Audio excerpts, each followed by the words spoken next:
full moon eve here in the Canyon Country. Absolutely epically beautiful. All of the flowers are starting to come out and bloom.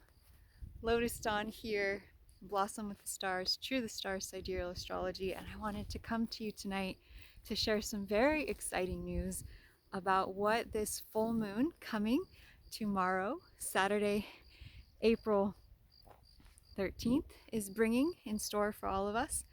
So this full moon is really powerful because Venus, the goddess of wealth, the planet that represents the billionaire energy, greatest wealth, greatest abundance, it also represents love, it represents relationships, it represents romance, has been retrograde since March 1st, and she is finally going to turn direct on April 12th, which is tomorrow. And so April 12th, the finances of our planet are going to start going forwards again. We actually studied an astrologer who studies finance and investment and has noticed this trend for a very long time, that when Venus goes retrograde, the stock market actually goes down. And so when Venus goes direct again, marks a time when the stock market and our wealth and abundance goes up again. And so if you invest in stocks, if you invest and use the stock market, Venus going direct is going to be a very prosperous and beneficial time for you.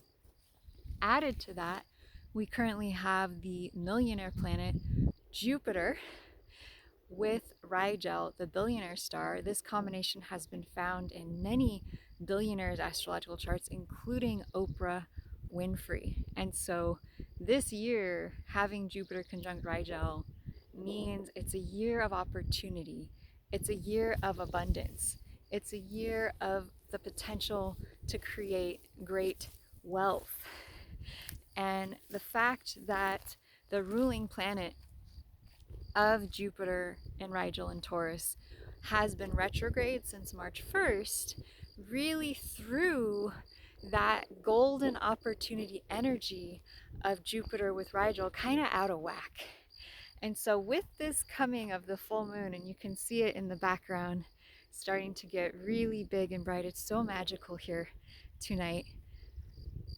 I'm really excited for all of you. And I shared a calendar just recently where I showed upcoming dates. And this coming April 30th, we're going to have the moon, Jupiter, and Rigel come together. So set the date. That's going to be a very prosperous, very benefic, very beneficial time for monetary investments and for looking forwards to a windfall. Now, since it is the full moon, I also wanted to talk to you about the astrological energy of this full moon, what it might be bringing up for us, what it might be activating. This full moon is very dreamy because the sun is currently in the astrological sign of Pisces. What is Pisces? Pisces is water. It's the energy of flow. It's the energy of our intuition. It's very feminine. Pisces energy is the energy that every creator, from Walt Disney to every great actor and actress to every great painter, Picasso, uh, anyone you can think of who has ever done anything great using their imagination is tapping into the energy of Pisces. What does that mean? Have you ever noticed that sometimes we get a little bit dreamy, our focus goes a little bit soft, we tune into something and we kind of let go of the facts and the details, and we kind of just surrender into this state of peace. And it's in that moment that some type of great idea, some great realization or cognition comes in. What's happening in that moment is that our brainwave state is actually coming down into the theta and the lower brainwave states, the alpha. And that is the realm of Pisces. Pisces is the realm of the lower brainwave state. It is the realm of other dimensions. It's the realm of dreams, imagination, fantasy, spirituality, going beyond the veil, seeing within, seeing beyond. It is the sign of psychic abilities, psychic channeling. And so when the sun is in Pisces, which is also the last zodiacal sign of the chart wheel, we become more reflective, we become more internal, we get more in touch with our dreams, we get more in touch with our imagination. And so while most of the world thinks that the sun is in Aries right now, if you actually had a telescope or you got Stellarium or Star Walk 2 and looked up at the sky, the sun would actually be in the constellational sign. God, it's so beautiful here. The constellational sign of Pisces. Pisces is the dream before the birth. Pisces is the womb before we're born. Pisces is the gestational period of our dreams. And so this is a time for really going within and really planting those seeds. And yet we have a full moon, which is always a much more external energy. And so this beautiful full moon energy coming through, the moon is always directly opposite the sun at this time. And so when the moon is directly opposite the sun, you get a little bit of tension or polarity because they're opposite. And so that creates a charge, a frequency that can pull up. And what does the moon do? The moon is a magnet. Have you ever stood in the water at the ocean and felt something sort of tugging, pulling as the tide pulls at your feet? That's the energy of the moon. The moon creates the tides. And so we all know this, but most of us don't know that the moon also affects the water in our body and actually pulls and draws the water in our bodies up towards the surface at the full moon. And then as the moon decreases in size, that water then goes down as the magnetic pull of the moon decreases. So as the moon gets bigger and bigger and fuller, that is when you get the most activation. You feel things more deeply. You become more sensitized because the blood, the water of the body is being drawn towards the surface, not only in our bodies, but in all the plants and flowers and trees. The same process is underway. And so that means, and this is not just a theory, farmers for thousands of years have chosen to harvest crops at the time of the full moon because the water content of the plant goes more out into the flower, the blossom, and the fruit than at any other time of the year. And so it is just absolutely magical out here with this rising full moon. It's not quite full yet, but it's so close. And so this full moon rising up behind me has already entered the astrological sign of Virgo, which is the direct opposite of Piscean energy. So what does that mean? If Pisces is flow and imagination and going within, Virgo, which is the sign the moon is in right now and will be at the full moon, Virgo is the sign of the harvest, gathering the harvest. It's an earth sign. And it's all about the analysis, the practicality, all of the details that are needed to bring the harvest in. If you look at the beautiful shape of the constellation of Virgo, it actually resembles a pregnant woman, and it's the largest constellation in the entire night sky. And so Virgo energy is very much related to the specific herbs, plants, and healing tools that we might use, for instance, to help a woman give birth. It's also related to doctors and nurses.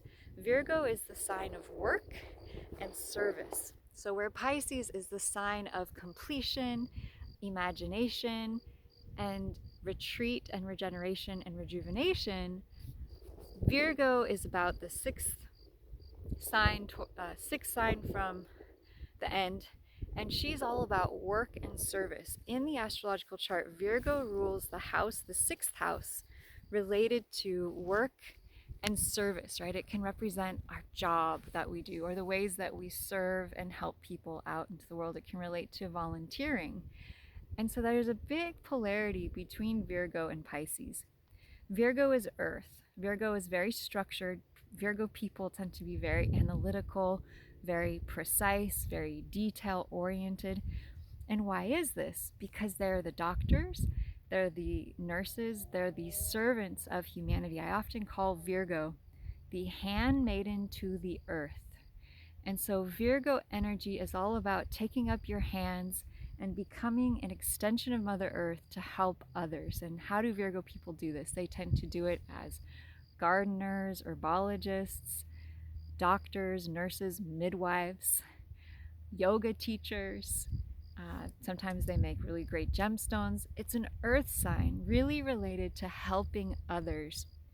And usually they do it in a very precise, detail-oriented way.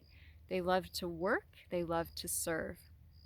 And so when you have the sun in Pisces, which is not about working, it's about going within and reflecting. And it can be vague and flowing like water. And then you have the moon in an earth sign that's all about exactness, right? So if you think about, when a baby's being born, you kind of need to know the exact steps to help the woman give birth. If you're a doctor, you need to know the exact steps to help heal the person, right?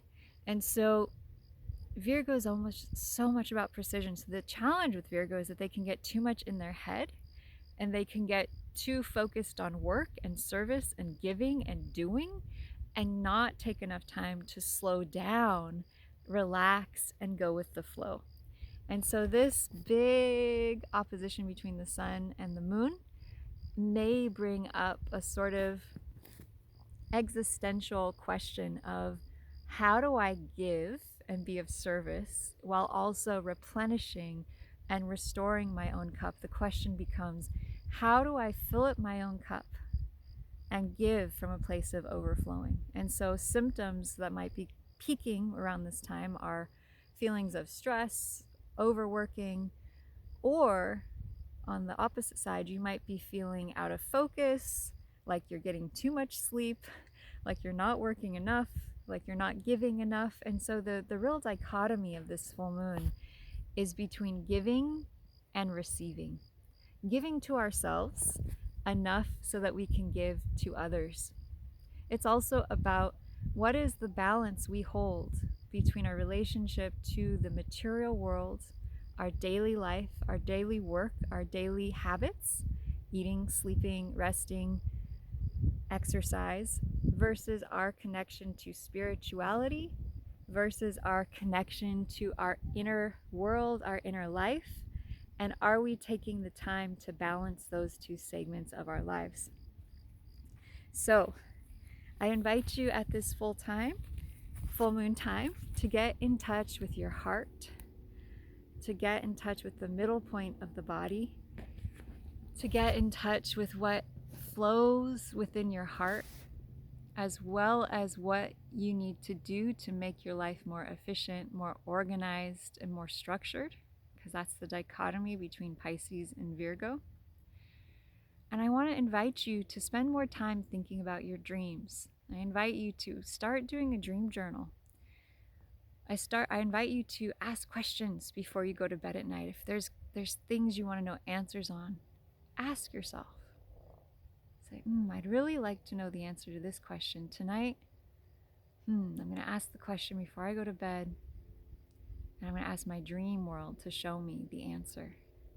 This is such a powerful time with the sun in Pisces, as well as the destiny point, Neptune, Venus, Mercury, all in Pisces, right before the sun moves into Aries, April 22nd. This is a time of gestation. This is a time for dreaming. This is a time for going within and dreaming your heart's truest dream, and at the same time figuring out with that Virgo moon, what are the specifics? What are the details? How do I really make it happen? So I send you all immense love from this beautiful full moon light. And If you're interested in an intuitive psychic astrological reading, please reach out to me or go to my website, blossomwithlotus.com. One of the things I haven't shared a lot about is that I give psychic readings. And so I'm not only reading your birth chart from the stars, I'm also tuning into the energy and helping you find direction based on the psychic impressions I receive. And many years back, I had a client who said, I didn't know that you did psychic readings. And I said, well, I don't really talk about it very much. And so with this full moon, sun in Pisces, moon in Virgo, if you're psychic, intuitive, clairvoyant, and empath, which I'm sure all of you are, you may find yourself suddenly starting to open up and to share more and talk more about this gift, more about this talent, and begin to share it more with the world. And so I send you all the love in the world. May you embrace your true nature. May you embrace your true abilities, and may you allow this full moon to uplift, accentuate, activate, and shine the light onto your hearts as this Venus goes direct, Mercury direct, and we swim forwards into this dreamy Piscean vibrations. Biggest love, aloha.